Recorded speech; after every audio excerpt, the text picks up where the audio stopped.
Hello.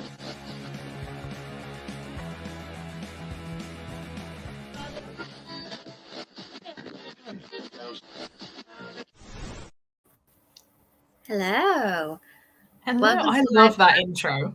I know. I mean, So great. I do too. I can take no credit for it. My husband made it, chose the most Buffy-esque music that he could find, and then just spliced together all my favourite things, basically. Every time I'm like, this is great. I need one of these. I feel like everybody comments stuff on my YouTube channel, and every time they do, I'm like, no, that bit isn't me. I just do the talking on YouTube part of the scenario. That's it. I don't do anything technical or splicing in. Like occasionally he'll put like little Buffy quotes in, and people are like, oh, that's so cool. I'm like, I wish I thought of it. I did not. At some point, I'm just going to say thank you and take full credit. Just take myself. But yeah, we're not here to talk about my husband's editing skills. No, it's fine. Feel free. He's very humble, so he needs to be bigged up every now and again. We're here to talk about Say Her Name by Juno Dawson. I bought this book. Well, I think I pre-ordered this book back in the day. I'm going to check what year. It came out in 2014, and this is the first time I've got around to reading it. And actually, I think it's aged pretty well. Sometimes if you read books from 10 years ago, you'd be like, that reference. There are a couple of references I imagine Juno would probably want to take out. There's a whole like reference to Harry Potter bit where I was like, I can imagine Juno probably would like to see that bit go. But mostly, I think it kind of reads like a modern horror book to me. So I'm excited to see what you two think and what people in the comments think. So yeah, let's get to it. But let's first introduce ourselves. I'm sure most people know me if you're watching this. I'm Amy McCaw, YouTuber and the author of the Mina books and upcoming Dracula retelling, which I can finally talk about. Hooray! I've only known about it for, years. So it's nice to publicly say this is what my next book's going to be. So do you two want to introduce yourselves? And I should mention as well that Katie is supposed to be coming on from Reader's Roost. She may or may not be because of not very well small person. So yeah, she may pop up at some point. Chloe, do you want to start off and introduce yourself? Yeah, I never know what to say. I always get really awkward in these. Sorry, but, I should learn the spiel, but I just panic and then can't remember anything about anybody. So I'm sorry. I don't know who I am. I'm Chloe from Chloe Reads Books. Mainly YouTuber. I read a little bit of everything, so I'm a little bit of a interesting person to have on these because I don't actually read that much horror, but when I do dip my toe in, it's normally things that Amy you're also interested in as well, so it's always fun. But yeah, read pretty much everything these days, more often romance and like thrillers. So horror's an October thing. You're a bit of a wild card for this. Yeah, I don't know what you're going to say about this. It could go either way, I think, with you. I have some ideas with Shan. I feel like I know what you like by this point, Shan. So do you want to tell us a little bit about yourself? Yeah, hi, I'm Shan. I mainly post on like TikTok. I try other stuff sometimes, but I also read a little bit of everything. But I've always been a big fan of like YA paranormal stuff, and I always seem to go back to that type of stuff. So yeah, it was like perfect book. And I've also had it on my TBR for a very long time. So it was like motivation to read. Yeah, I love that. I think going forward, I'm going to try and choose like slightly more obscure things or things that people probably already have on the shelves. Because so many people commented afterward like, oh yeah, I've owned this for quite a while. And that they've read it, but maybe read it 10 years ago, or they've not read it at all. A couple of comments popped up, so I'll just do that and then we can dive in. Hi, Michelle. I know Michelle's read the book this month too. No worries. I've been there many, many times. It doesn't change much when they get to 4, to be honest. It does a little bit. So yeah, and I think it's interesting to read this book as well because I think Juno's, if I could get the right way up, Juno's writing kind of evolved, and I don't think she writes as much YA horror now, but actually I think she does a really good job of YA horror. I've read a couple of her others. Cruel Summer, most notably, is a really good summer horror book. So yeah, I hope that she goes back to it at some point. I'm doing a panel with her at Yale, so I might say to her, please, can you just, in between all your very successful adult books, just spare a thought for the YA horror girlies. So let's talk about the book. I think we've all hinted slightly what we thought of it, but do you want to start us off, Shan? How did you rate it? What did you think? If you do star rate, you can give us a star rating. Okay. I actually really liked it. I rated it 4 stars. I think it wasn't like perfect, but I did really enjoy it. I think that I've read a few books by Juno now, and I think that I agree. I really do enjoy the horror ones, and I like everything that she does. But this one's completely, I think it was really good. Yeah, I think I'm just trying to think of the other stuff I've read, because she's written some YA that's more thriller, like was it Meat Market and Wonderland, I think. I think I've read the book. My favourites. This one, Stay Another Day. That was. Oh yeah, so I think was that more contemporary? I don't think I've read that actually. Yeah. Probably it's very different, but it's good. I was going to say it sounds really serious, so I tend to just stay clear. As soon as I'm like, oh, sensible issues, no, give me a girl who pulls herself out of mirrors any day. How about you, Chloe? What did you think of it? So I also gave it 4 stars. I probably didn't go that high straight away because as I was reading it, I thought this is good, but it's not amazing. I can put it down and not think about it and not be too fussed about it. So it was more a 3.5. And then I was lay in bed and there was like a lump of a blanket at the bottom of my bed. And I heard my tap drip in my bathroom. And I was like, it's at least a 4. I'm terrified. So it's really weird, isn't it? Scare me a little bit for me to bump it up. So it didn't scare. Oh, actually, I won't ruin the next question. But it had to scare me a little bit before I bumped my rating up, and then thought, actually, that was pretty good if it's got in my head. Yeah, I think that quite often when I read horror, I don't actually feel that visceral fear. I just kind of read it quite placidly and just enjoy myself. But in this, you did get that, like, I can see the mirror behind me. And as I was reading, I was like clocking the mirrors in the room. And like you said, listening out for the drips. And if I heard a drip, feeling a little bit freaked. So let's dive in straight into how scary you found it, because I had moments, I kind of went up and down, like at points I was okay. And then at others, I could feel that kind of visceral shudder of fear. So do you want to start us off, Chloe, since you kind of have dipped your toe sorry, into kind of spoiled it. No, go for it. I head straight into the horror. Like, what did you think? How scary was it to you? So during reading it, I don't think there was a moment I was actually scared as I was reading it. Probably, I mean, I don't know if I don't want to spoil things crazy or if we're just jumping into full spoilers. Yeah, I mean, from this point, I normally say this, I probably haven't, but yeah, we normally do spoil books. So yeah, go for it.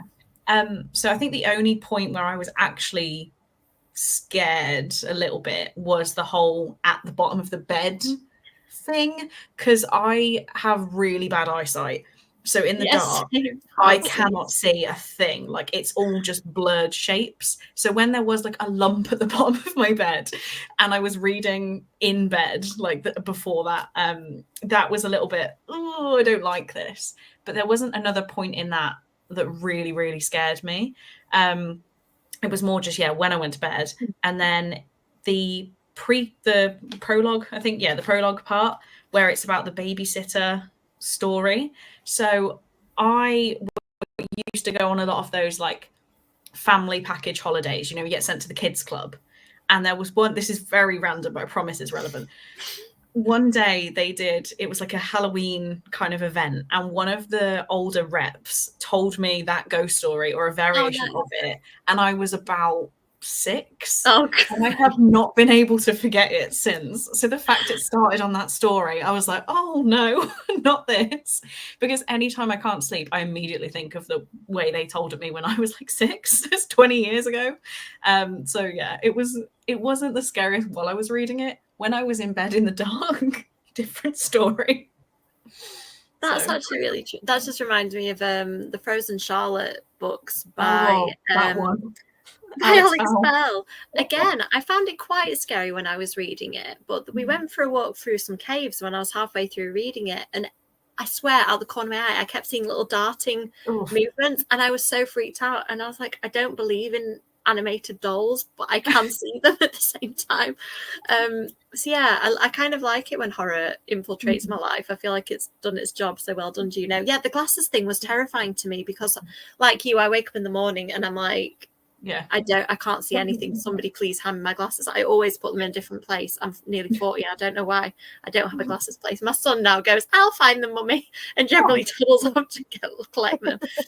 And just promptly, shouts from around the house, they're not in the bathroom, they're not here. So yeah, I highly recommend training a small child to do your bidding for you. But yeah, I found that really scary, the bit where she has to shower and can't find her glasses because I forgot about that. Yeah. That is my fear, like being completely vulnerable because I can't see, and my night vision particularly is absolutely terrible. without my glasses, I may as well just not be able to see anything, because Yeah. like my husband will say that he can see shapes and stuff, and I'm like, there's nothing, there's just a fuzzy blur for me. So yeah, that terrified me. Look at us, we're all like glasses wearers. I'm wearing contact lenses. Did you find the glasses wearing particularly scary or anything else? I didn't find it scary most of the time. I read most of it when I was like on the way to work and back, and in the daytime, so I was like fine. But then I read the last bit at nighttime, and I did get a little bit creeped out. But no, not really. But I usually do find ghosts scarier than like any other thing, but this one wasn't too bad. No. There's something about ghosts, isn't there, where, without getting too much into belief stuff, like I don't really know what I believe, so it's kind of like it's on the cusp of possible. Whereas if you're reading about some stuff, like sadly I don't believe in vampires. I really wish I did. Man, I wish I did. And like werewolves, if I'm reading a werewolf book, I'm not going to be as bothered, I don't think, because I'm like, I don't think somebody's going to sprout for, feel free to try and prove me wrong. I'd love to know if they're actually real.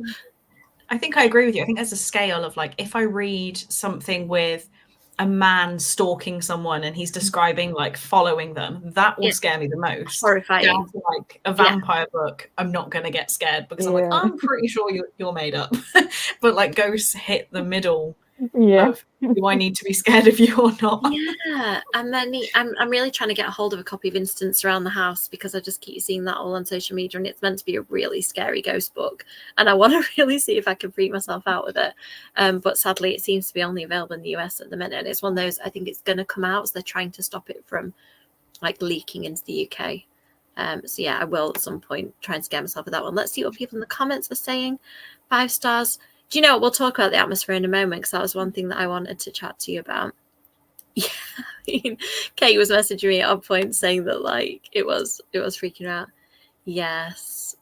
Yeah, I mean, I would definitely say if you enjoyed the horror, there's like Hollow Pike, Cruel Summer. I think there are a couple of other horrors that she's written. And then she's written, like Shan said earlier, like a contemporary, and then her new adult ones are like witchy contemporary fantasy. Is that a genre? Yeah, that's probably it. I feel like. So yeah, so I think Juno writes a lot of variation, but I think there's always just a really strong voice and strong sense of character and place and time, like in all of her books that I've read.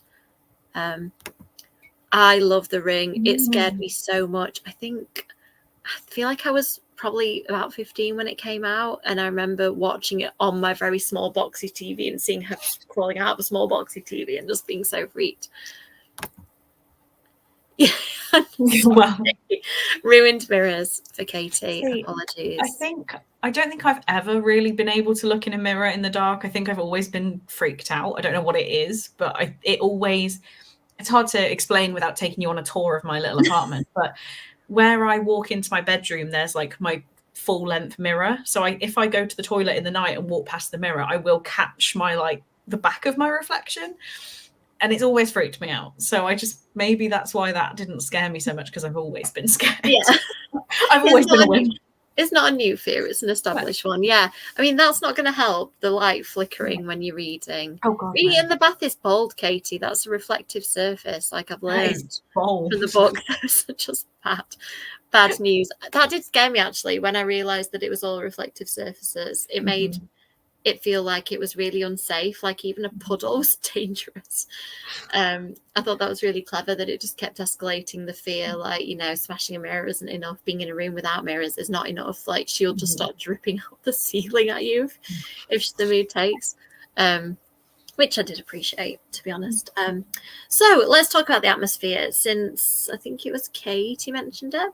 The school setting and the atmosphere I thought was really effective. I thought that it was a good setting to pair the myth with. So I wondered what you two thought of that. Shan, what did you think of the setting and the atmosphere? Right, yeah, I agree. When I found out that it was a boarding school, I was actually quite excited. I thought it was a good setting for this. And it kind of, when I was in primary school, there was like always been stories of like a ghost at my primary school, so it was reminding me of that, and it did make it a little bit creepier for me. I love that. I remember at middle school the Bloody Mary story doing the rounds, and girls crying because they'd done it in the mirror and claimed that they'd seen her, and like doing it on Friday the 13th and stuff like that. So I did feel like you know, the story spreading through the school felt very authentic to me, because I think that that is what happens, like these silly things that teenagers do, like Ouija boards and stuff like that. Like, yeah, I thought that went really well. How about you, Clay? What did you think of the school and the atmosphere?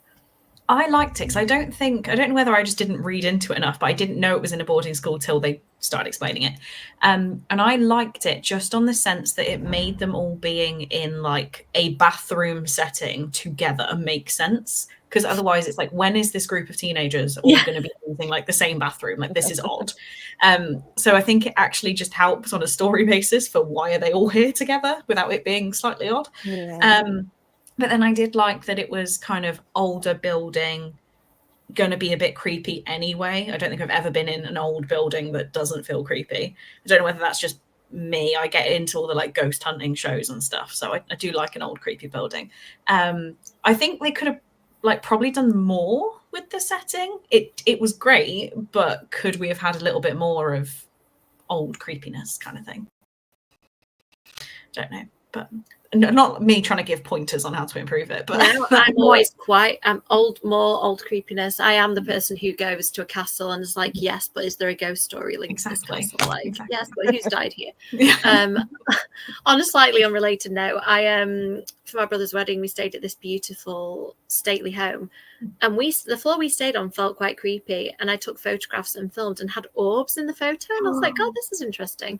And it felt really creepy, and I was writing and like freaking myself out. Everybody else was asleep and I was just up with my laptop, and then my brother was like, oh yeah, there's a whole ghost story about how somebody like met an untimely end falling off the balcony. And I was like, thanks, you put me in the ghost room. That's awesome. I would have left a warning. So yeah, I like that. I like the fact with this book that it kind of gave the Bloody Mary myth like an origin, and it was like, yes, this actually is that Mary, and this school is where it happened. And I quite like the fact, if I've understood it right, that it was just girls from this school that would die if they did it. So like, if you did it in, you know, wherever, it wouldn't work for you, but it works because of the connect. Is that how you two interpreted it? I think that's what I got from it. Yeah, I didn't know whether I just like decided that for myself because I liked it as an idea. I was like, yeah, I'm going to go with. I do this all the time. I think I invent as I'm reading books. But yeah, I thought that was a cool element of the myth. Do you two have anything to add to the myth side of it? What did you think, Chloe? Too, because is it a story you were familiar with? Yeah. So I had the whole primary school. I vividly remember it was the toilets next to year 6 that we would like, you'd run in and pretend you'd done it kind of thing. So I remember it always being creepy, but not to the fact that I've read anything else or like tried to see what you were supposed to do. I just have my like 10-year-old memories of what you were supposed to do. So I kind of liked that it was a story we already know, give it a backstory. Like, you're not trying to reinvent a whole, we've not made like, I don't know, I'm trying to think of another random name now and every name's gone from my head. But yeah, we're not trying to invent a new story and then you're like, oh, that's clearly a rip-off of Bloody Mary. Like, we're taking Bloody Mary and giving it a backstory. So I did like that. Yeah, it just reminded me when you said that. I was doing the same thing. I was like trying to think of a made-up person and just totally choked. But Josh Winning wrote Heads Will Roll, which is adult. I want to read that. It was really good. I really enjoyed it. And he invented Knock Knock Nancy, which is a similar thing. And I thought his myth, because like you, I think I like it when it's a real story I've heard generally. But I thought his Knock Knock Nancy story was really kind of felt authentic and plausible for why people's heads were rolling. As the title says, I don't think I've spoiled anything. So yeah, I agree with you. I like the fact that I knew a bit about it, and I had I'd Googled it for research because I think I mentioned it in one of the Mina books. You'd think I'd remember, but because there's somebody who lives in New Orleans that called herself Bloody Mary, but for a different reason. So I did a bit of research. Like, does she think she's the? And apparently not. It's just a coincidence. But I did go down a bit of a Bloody Mary rabbit hole, and it's interesting. Like the book says, like, there's a lot of talk about it, but nobody really knows where it originated, whether we're talking Queen Mary or Mary Queen of Scots or some other Mary. How about you, Shan? What did you think of the Bloody Mary side of things? Yeah, I agree. I quite liked it. I also was kind of familiar, but not really. I didn't really know anything about it, and I don't think I ever even tried to do Bloody Mary, or anyone in my school did, because we were preoccupied with another ghost. So it was like, but yeah, I did like the backstory. Yeah. I think I'm a person who always was interested but never did stuff like that. Like I did do a Ouija board once at a sleepover just under protest, but I didn't do Bloody Mary, and I still wouldn't now, I don't think. No, I wouldn't. No, I definitely wouldn't. Nor would I do Candyman, even though I don't think anything would happen. I just don't like the idea of it. You've just completely unlocked a memory. I'm sure there was a Candyman thing at school as well.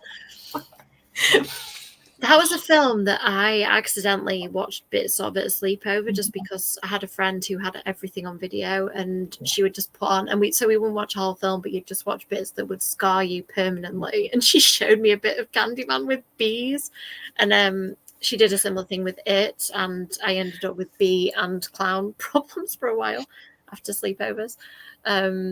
So yeah, I like that. I like that vibe, that those things, we've all kind of been there and had a moment of feeling really sucked in by a story. And I think that this book does that really well. I keep pointing at it, it's still here. I'm just looking at it by my knees. I'm not just randomly pointing at my knee while I'm discussing the book. Yeah, I love that. I always find that really hard to think of when I'm writing, so I appreciate it when I read in other people's books. I'm like, oh yeah, that's the thing that they could do to research. I liked the convenient lack of phones too, because they're in obviously a boarding school and the rules being quite strict, and she's conveniently forgotten her phone at various points. Maybe that could have been a thing. Maybe Bloody Mary could have come out with, I suppose though, we're probably talking 10 years ago phones, they probably weren't as nice and glossy as like the kind of a brick. Yeah, so it was probably not like on the radar of stuff that phones would do. 10 years ago, it's coming out of your BlackBerry or something. Yeah, probably. Oh god, I loved my BlackBerry. I love my BlackBerry. Oh, it was so good to properly type on it, man. I miss those days. Yeah, I really need to read. The only Josh Malerman story I've read was the creature feature ones that they did. I don't know whether either of you two read those on Amazon. They were like novellas, and different horror authors did them. He did one. Paul Tremblay did one. Joe Hill did one, I think. They're about 5 or 6. Possibly. I read a couple of them, but I don't know if I read his. But yeah, I just sat and downloaded them all in one go, and then it was at the time when I was reading alongside my son as I was laying next to him when he was a baby, and I was reading all these really scary stories, like with my sleeping child next to me, and there was one about a pram and a baby. And I was like, I should never have downloaded this book, but now I can't stop reading it. So yeah, I've books about children and babies. I'm sure I've mentioned this to you too before. Have just been ruined for me since having one. I'm like, I can't go. I'm glad that this book had nothing happening to children. These teenagers, could fend for themselves as far as I know. They'll be okay. Yeah. So speaking of teenagers, what did you think of the characters? Because I think characters in a YA book are interesting because obviously we're not in that place anymore, particularly me. I'm miles away from that being something I can remember it, but can't relate to it as much. What did you think of the characters, Shan? Were there any that you particularly liked or didn't like, or did you have a general feel for the characters in the book? I didn't really hate any of them. I think most of them were just fine. I think that Bobby was it was a quite typical character you find in a book in 2014. I mean, I liked it, but it's just, she started off really shy and quiet, but I liked it. I was surprised that it didn't feel like they were very, very 2014. I think you said it did age fairly well, because often I do go back and read a lot from around then, and the characters are kind of insufferable. I don't know if that's because I'm getting older or what, but I read a lot of YA and it doesn't always feel like that, but I like them overall. I think it's the way characters talk sometimes that can really date a book. Like I've toyed with using slang and generally not done it that much because I tend to find it quite annoying if it's overused to try and set the time period, or whatever a current phrase was at the time. It just makes me cringe. I don't know. How about you, Chloe? What did you think of the teens in the book, or the characters in general? So I did like them. I think, I don't know whether it's Juno Dawson's writing in particular, but I do read a fair amount of YA still. And a lot of YA, I do get irritated, like you said, Shan, where you're like, oh, why are you doing, you're not acting like a teenager, or at least how I can remember a teenager being. But Juno Dawson's teenagers kind of feel like I could like them still. And I don't feel like I'm reading someone however many years younger than me. It kind of feels like, oh yeah, this could still be me, but it's definitely not me, but I can still put myself as that character. So I did like Bobby. I think some of the like friends were a little bit not flat, but flatter. Yeah. Just there could have been more there. I don't think I could name probably any of them after reading it a couple of weeks ago. But they weren't. None. I didn't dislike how any of the characters were done. They just didn't feel. They didn't feel fake teenagers, but I can't actually remember anything about them at the same time. If that makes sense. Yeah, I get that. I think that, I don't know, like the mean girl characters, they tend to be there almost as a placeholder, don't they? Like if you don't get to know any of the depth. The adults, on the other hand, in the book were pretty vile, weren't they? Like if they weren't being murderers, they were kind of covering up murder or like thinking about the fact that they were a bully and back in the day and not feeling that bad about it. So yeah, I think that they were interesting. It was nice to see adults actually in a YA book. And I thought her mum was an interesting character, like Bobby's mum. I quite like the fact that she could have just, sent her to boarding school and that was the end of it. But I like the fact that we saw a little bit of her in their relationship and you understood why she was at boarding school, just because her mum's life just wasn't conducive to raising a child. And I think at one point Bobby says that like being at boarding school isn't terrible, but she hasn't had like that kind of loving, nurturing environment because of it. So yeah, and I know people who went to boarding school, and that was the kind of the experience that they had as well. Like, I used to chat to a couple of friends on the phone, and like they'd get a half an hour not scheduled of the day and stuff like that. Like everything else was just their time was sought for them. So yeah, I don't know whether Juno Dawson has experience of boarding school, but from what I know of it, it sounded really plausible, like the restrictions on them and not being allowed to mix with the boys and stuff like that, which only of course makes the boys more tantalizing. I don't know why boarding schools haven't figured that out yet.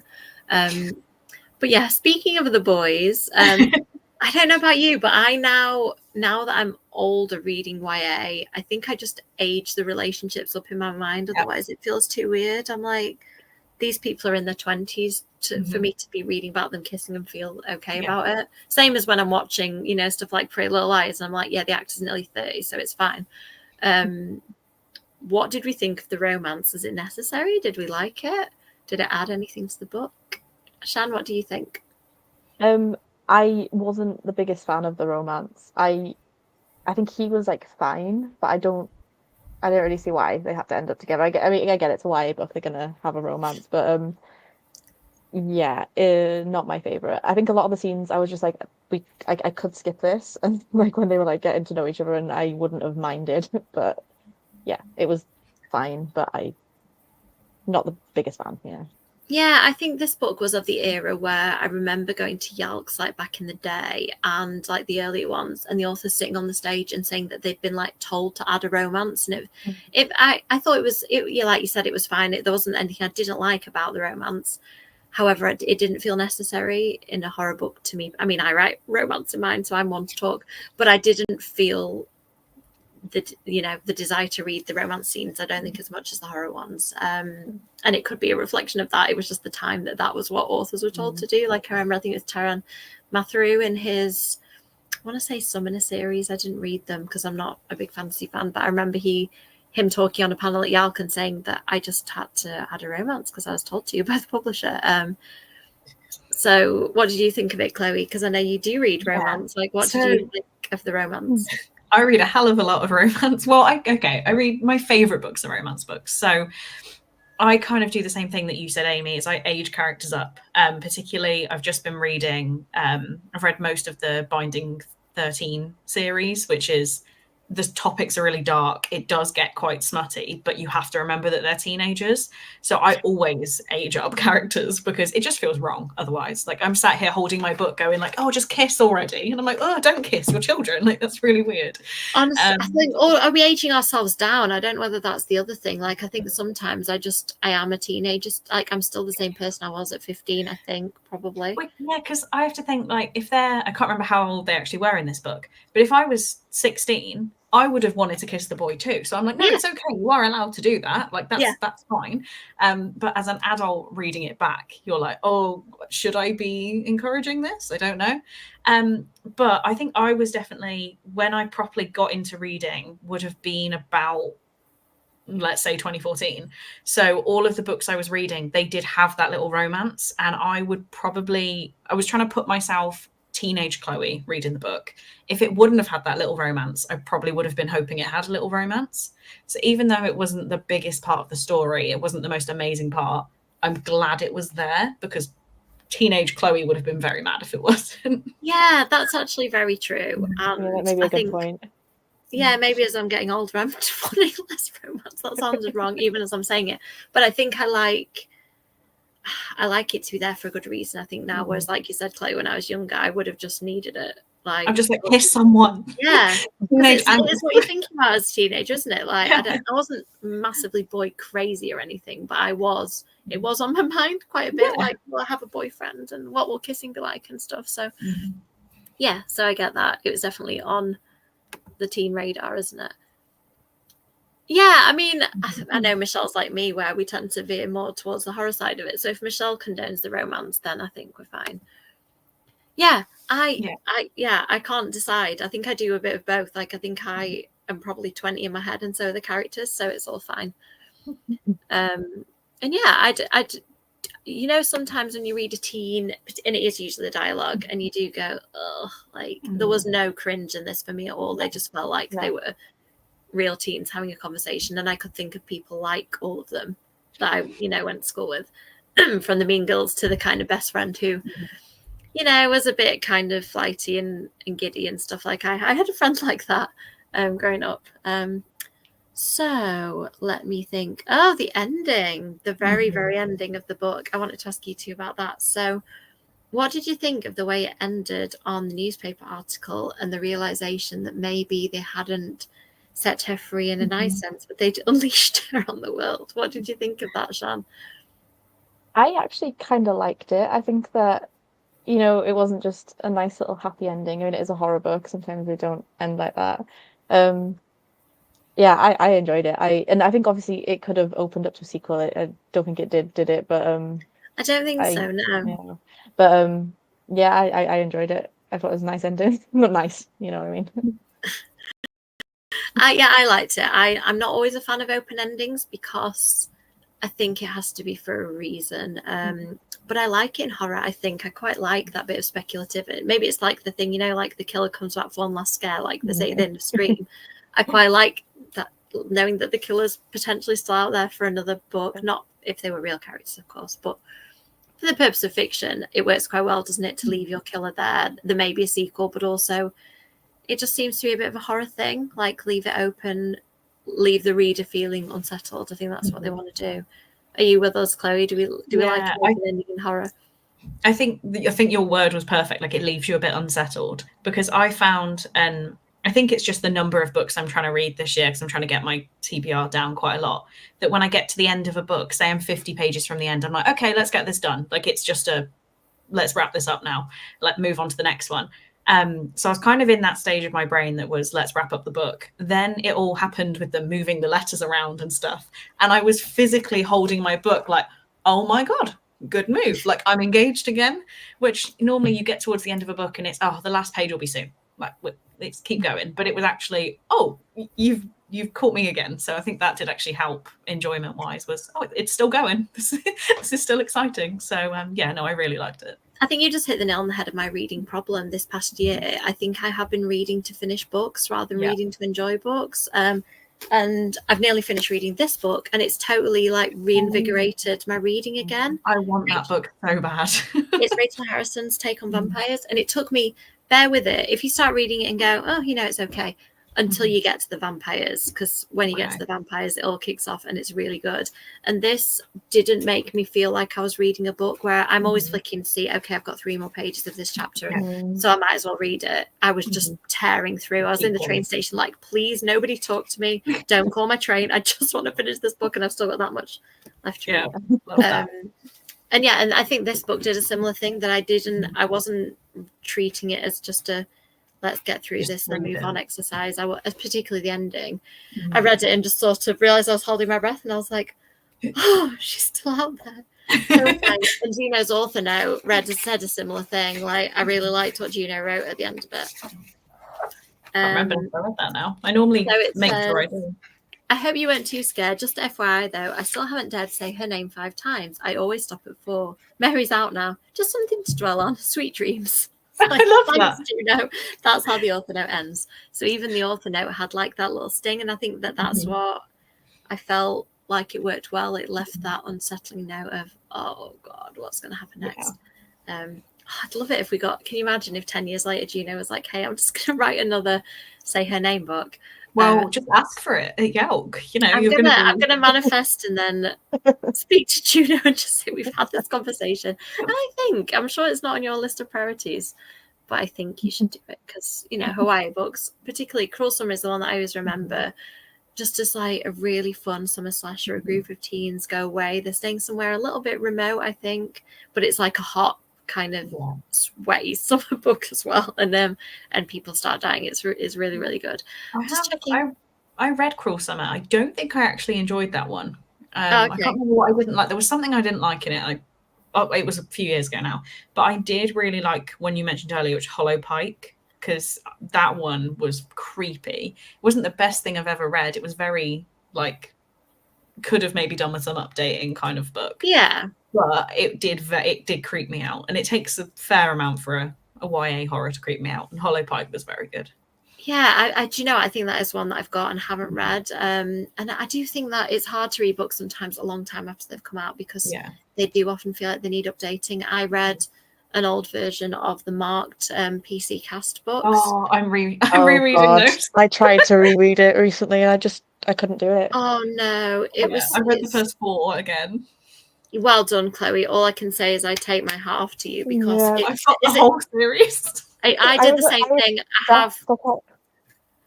was obsessed with it. I can't believe that it's like the way that I did read once that the author was saying that they were going to update some of the. Have they done that? Yeah, so it's been done on the ebooks apparently, and then as new editions are printed, it's going to feed through to the print books, which I get. I mean, if there's thousands of copies of these books out there, they're going to have to all be sold. But yeah, the way they talk to each other and the words they use, like there's a gay character, and some of the words that he uses to describe himself and other people use to describe him are really shocking. And I mean, it really appropriates different cultures, and it's just I won't spoil anything, but there's a full-blown relationship in that book. I don't know whether it's in book 2 or 3, but that should not have happened and is never addressed apart from anything being like said well about it. And I remember reading it as a teenager thinking, oh, this is cool, I like this. And it was around the same time I had a crush on my history teacher. Oh dear. Well, if this could happen, that'd be great.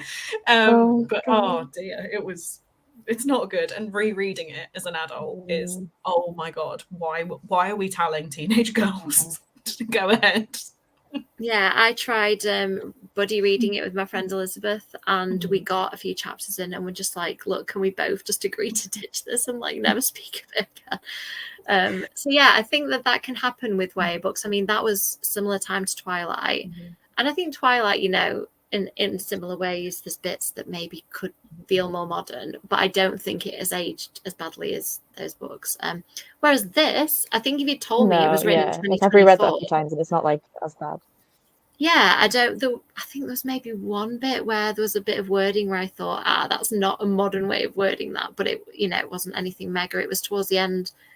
I did flag it to myself and then instantly forgot what it was. But yeah, it was just something that didn't feel like a current way. And like I said, there were a couple of like pop culture references that I think Juno probably wouldn't choose to make now. But yeah, overall, I think I'm really glad I picked it. Well, the book club picked it for October, but I put it in as one of the choices. It's nice that we all enjoyed it and liked similar things about it. So to wrap up the discussion, do you have any recommendations of books that you think are similar in tone? Or, I know we've mentioned a couple of Juno's other books, but anything else that you could recommend? How about you, Chloe? Is there anything? So I've got it here ready. And it's the same book I recommended after The Babysitters. Oh, yeah. But I didn't hold it up that time. And it is The Merciless by Daniel Baker. And I still don't think I've done anything about this. So thank you for reminding me. It's a lot. I don't know why I think it's the same tone, but in my brain, I've mapped it to the same tone. It's quite a lot more gruesome, but it's like teenagers, school-age teenagers, messing with things they shouldn't do. I think that's how I've mapped it in my head. But yeah, it's a lot more gruesome and gritty. It does say for mature audiences only, but I feel like that's old teenagers, not actual adults, because they are teenage characters. But yeah, it's just very, why are teenagers messing with things they shouldn't be? So similar vibes. But there's that one. Sorry. Yeah, I was just going to say, I think that is something that I'm quite interested in writing myself at some point. So I think I need to probably read that as research. I owe it to myself. And I remember at the time thinking I totally need to read that and then forgot. So thank you for the reminder. The only other one I would say was that I'd written down to talk about was Hollow Pike. So another Juno Dawson. But yeah, very similar vibes. And I agree, if you get the chance to pester Juno about it, we should get some more YA horror. But as I am going to Yelk, I am going to get this one signed while I'm there. Oh, that's a good idea. And I've written in the front, I've annotated it for Amy McCaw's book club. Oh. So I'm going to be like, hi. So yeah, I'm going to go get it signed, and very glad I read it. Thank you, Amy. Oh, you're welcome. Thank you for getting me to read it as well. I think I do need to take some books to get signed this year, because last year I kept talking to people and being like, oh man, why am I talking to you and saying I like your books and I don't have one in my hand for you to sign? Like, I sat next to Holly Jackson for about 2 hours and I didn't have one of her books. I'm like, what am I doing? So I think I'm gonna take a stack of books this time. I did a panel with Jonathan Stroud and Yvette Fielding and Sangu Mandana, and I took all of their books because I thought that would just be nice that we'd done a panel together. Yeah, I'm currently trying to make sure I have a Holly Jackson to take with me too. Yes. This is what I'm currently reading. Yeah. I'm going to go for paperbacks, I think, and I think I've got that in hardcover as well. So yeah, I'm probably just going to get my Good Girls Guide signed, because I don't think that one is signed. I bought some of them already signed. So yeah, that's definitely going to be on my stack. How about you, Shan? Are you planning to attend JALC? That's another question. And you've got any book recommendations? Oh. I kind of struggled. I couldn't really think of much, but there's one YA paranormal book that I read this year that I don't see anyone talk about, so I feel like I'm going to just say it because it's about hauntings and stuff. So it's Wise Creatures by Deirdre Sullivan. It was kind of creepy a little bit. Yeah, I really liked it. It's about two sisters / cousins. They're really close, but yeah, I really enjoyed that one. I think that would be a good one. It's I think it only came out recently. But another one that I kept thinking about, which isn't really similar at all because it's not paranormal or anything like that, but it's They All Fall Down, which came out in like 2014 as well. And that's about like a bunch of schoolgirls getting like targeted by someone and they keep dying. So I just kept thinking about it. Yeah. So that one does feel very 2014, so keep that in mind. I was just going to say I'll add it to my list, but maybe I'll read the reviews first and see if it's not aged well. You've just reminded me of one that is an adult recommendation called, I'm going to pronounce it wrong. I wish Sharon was in the comments to tell me. She tells me every time. I think it's Europea Falls. It might be Europa Falls. It's indie published by an author called Alan Shivers. Can we just appreciate the I Know He Did Last Summer reference in the name? Helen Shivers is Sarah Michelle Gellar's character. And it's I've only read the first book, so I can only test that, but it sounds similar to what you said, Shan. It's set at I don't know if it's a boarding school or a university, but teenage girls are being picked off one at a time, and you kind of find out as you go on what's happening there. So I'd recommend that, but it is adult, so be mindful. The horror is quite extreme. And I also really like, I always recommend these, but I'm going to recommend them again. The Red Eye series, Frozen Charlotte, that we mentioned earlier, is one of them. I think they have this could easily have been a Red Eye book, and it just the level of horror is not massively intense generally in the Red Eye ones I've read so far, but they just have that nice fast-paced feel. They're quite short like this. Particularly Whiteout by Gabriel Dillon is always the one I recommend because it's vampires, but it's vampires on a ski resort, and all the teenagers get murdered in about the first 30 seconds, and then there's just this bunch of teenagers being set upon by not sexy vampires, scary vampires. No, I kind of wish they were a little sexy. I've had this conversation with Gabriel Dillon before. I was like, oh man, I love your vampires, but I just wish they were hot too. That would have just been better. If they'd looked like Damon but behaved like absolute psychopaths. That would be I probably would, if you loop back around to recommendations, Frozen Charlotte is very different to this, but it feels like the same level of horror. And it's the same level of thing that shouldn't scare me, a fully grown adult, as much as it did.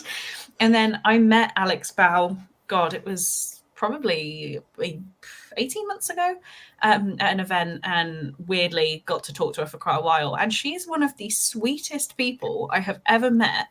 But I'm like, you genuinely scarred me, so I thought you weren't going to be very nice. But how someone so sweet can freak me out that much. I've been told that the rule is that horror authors are just really lovely, gentle people generally, because they exercise it all in their books. Because Grady Hendrix did an event on Tales of Point Horror Book Club, and again, he's like seems like the gentlest, kindest man. He writes twisted books, and people have said the same about Paul Tremblay, that he's meant to be really, really lovely, and the same about Stephen Graham Jones. Like, I think maybe they just, all the vile stuff kind of comes out of them and leaves them lovely. Maybe everybody should do that. Write scary books, get the mean right out of you. I didn't realize that was horror, so I'm gonna have to get that tattoo that possesses a girl. It sounds awesome. It's in the back of this book, I think. Yeah, because Juno has written contemporaries. It's just like, look at that cool cover.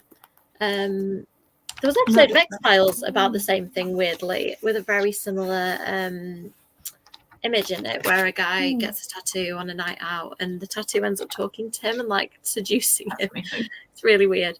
So yeah, watch that episode of X-Files if that floats your boat as well. Thank you for that recommendation, Caroline. I didn't know that was a horror, so that is really good to know. And I think that's probably a good place to end it, to talk about how we love Juno's horror. More of it, please. Thank you both. As always, it's been lovely to chat to you. Hopefully at some point, Shan, you'll be able to come to a book event so we can chat in real life. But Chloe, I will see you in a couple of weeks. Woohoo! Gosh, it really is. In a couple of weeks, it'll be over. Because I've obviously you have a lot more hype around Yalk being who you are. I'm just going for the vibes. So my like list of vibes is, you're pretty much like, it sounds like really fangirl. Sorry for sounding creepy, but I'm like, oh, I get to see Amy is like pretty much number one. Thanks. So yeah, I'm very excited. Thanks. I'm really busy. I think the past 2 Yalks I've just been. Last year I was the go-to fill-in chair, so I ended up chairing a few things. And this year so far I'm not chairing anything, but I'm on one panel with Juno and Holly Bourne and Katie Webber and Mallory Blackman somehow, and me. And then I'm doing a workshop on writing what you love, and then I'm being a Waterstones bookseller, which I was really bad at. I'm surprised they've asked me to do it again. I just couldn't remember. It was so embarrassing. I've never worked a retail job, therefore I didn't know how to work a till, and I just kept being like, I'm really sorry, but I still don't understand how to. I know how to scan the book, but I don't know how to do anything else. Bless you. So that was embarrassing. And Jonathan Stroud was there too, but he was also not very good. I mean, he was probably better than me, but yeah, neither of us knew how to work a till. Are you signing both days? Yeah, so I'm doing a UCLan signing, which hasn't been announced, but you know, I'm announcing it now. I'm signing at UCLan on Sunday, because I did point out to them that I'm not doing any. Last year I had an event on each day, so if people are just there the Sunday, it kind of means I'm not signing. So yeah, I'm signing on the UCLan stand on Sunday. I'm book selling on Sunday, so last year I ended up just selling my own books to people and sign, like they'd bring my book and I'd sign it and sell it to them. It's quite nice. So yeah, so there's plenty of times to see me. So I'm signing at all sorts of random times. Apparently it's on the schedule, so I just turn up where they tell me to. So I do get a tiny bit of downtime. I'll try and actually chat to you when I'm not behind some kind of desk or on a stage. It's all good. It's your job. It feels like, honestly, Yalk is probably the weekend where I most enjoy being an author of the whole year, just because I'm actually with humans to talk about books rather than just writing them by myself. And I think because I've been to every, which is partially why I'm on that 10-year panel, I think I've been to every Yalk. So it feels really special to be on the panel that's kind of celebrating that Yalk's been going for 10 years. And I've been involved, I think, for 4 years as an author. I'm looking at Kev because I feel like he'll remember that. How many Yalks have I been involved in? Is it last 4? Anyway. So yeah, I sort of transitioned smoothly from attending as a blogger, and then the next year. Yeah, so I did the stay-at-home Yalk, which was weird. I did a workshop just to myself, a recorded workshop, but it was fine. And then, yeah, I've done all the real-life ones since. I just hope they keep inviting me because I love it. I'll just go anyway, though. I keep saying this every year. If I don't get an invite, I will just turn up. Anyway, I know quite a lot of my author friends are doing that this year. Like, if they're not, because it's whatever panels there are. I'm lucky that I kind of fit every year. But if there isn't a panel that kind of fits what you're doing, or it's too overpopulated, that panel, like the thriller one, it's got like Karen McManus and Holly Jackson on this year, you know, so you're not, it's not necessarily going to be easy to get past either of those two, I don't think. So yeah, I think there's going to be loads of cool authors there. It's definitely one of those to just walk around and take your books and chance it. I am jealous. Oh, you need. Sorry, we're just rubbing it in a little bit, aren't we? Come to Yalk, please do. No, everyone's always in like the big events are always like in London, and it's just too far to go all the time. So it's like yeah, it is really far for you. Like I feel like you'd need like an extra day off work just to get there. It's always like extra days. So I've got the Friday off. Because London's not that far for me, but I'm going to stay with another of my booktuber friends. So it's like 3.5 hours to her house, which isn't that bad. And I'm going to drive straight home on the Sunday. But I thought I'd take Friday off, have a nice little jolly down, like not stress too much, and then travel into London with her. Because just going to London and like hotel, it's always quite expensive. The hotels, it's like, it's crazy. You can never get a cheap hotel, like if everyone feels safe anyway. No, we ended up, I think, I don't remember if it was last year or the year before last, we had to book a hotel at the last minute because the place where I was meant to stay fell through, and they were eye-watering. Like, we ended up just paying for a decent-ish one just to be close enough to Olympia, but it was so bad. Like, it just quadruples in price, the hotel rooms. I'm staying with my brother this year for 2 nights, so it'll be free, and we're traveling down the Friday night straight from work. I'm not working on the Friday, but Kev is, so Nathan will be at school, Kev will be at work, and then we're just heading straight to London. And then I think my first thing's on the Saturday morning, so I've got to be quite with it, and I tend to get there for opening anyway and just be there for, like you said, for the vibes. It's just the vibes. The whole thing. I don't know, I haven't looked at the Comic-Con. I don't know who's there. I normally try and do some Comic-Con thing while I'm there too, but I've not got anything booked this year.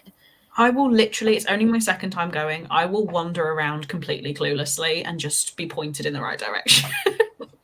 As long as you find the Yelk bit, it will be fine. Comic-Con is good fun to walk around, and they do get some amazing guests. Like, I've met some great people at Comic-Con, like a lot of the Buffy cast, and I don't think the Supernatural brothers were at Comic-Con one, and the Vampire Diaries ones, they were at specific cons. But yeah, they've had like Kevin Smith, the director and actor I met at Comic-Con, and Tom Welling was there one year, which is lovely. So yeah, it's good for that. If you one year, Shan, if we can like tempt you with one of the celebrities, maybe that'll be the sway vote. Like, that's maybe it, somebody who's played sexy vampire. Aidan Turner was there. Speaking of sexy vampires, that was somebody else on there. Everybody else was like Poldark, and I was standing there in the queue thinking, being human. It's all about the being human. Don't care. I've watched Poldark because he's in it, but it's all about the vampires. Yeah, definitely. I think that's just going to be on a t-shirt at some point for me. It's all about the vampires. And again, on that note, I thought I was going to end it 5 minutes ago, and then I just keep talking. Sorry. No, it's good. You got me on the subject of Yalk. I'll never shut up talking about Yalk. So thank you, everybody who's been in the comments. Thank you, people watching this later, because I know some people watch it once they've read the book. And thank you both for being on screen as usual, giving your incisive comments and chatting books and Yalk and everything lovely. So I am not doing any more YA book clubs for a little while. I've decided to do it as kind of a seasonal, occasional thing, just because I can't fit it in at the moment. Like, there's too much going on. It's just another thing, and I'm just trying to be real at the minute and just say like the absolutely essential stuff I'll do, and other stuff I'm just going to kind of do as I can fit in. So there will be book clubs in the future, but just check out my social media and I will say when they're going to happen. So I think that's it from me. Thank you, everyone, and I will see you soon, hopefully. Bye.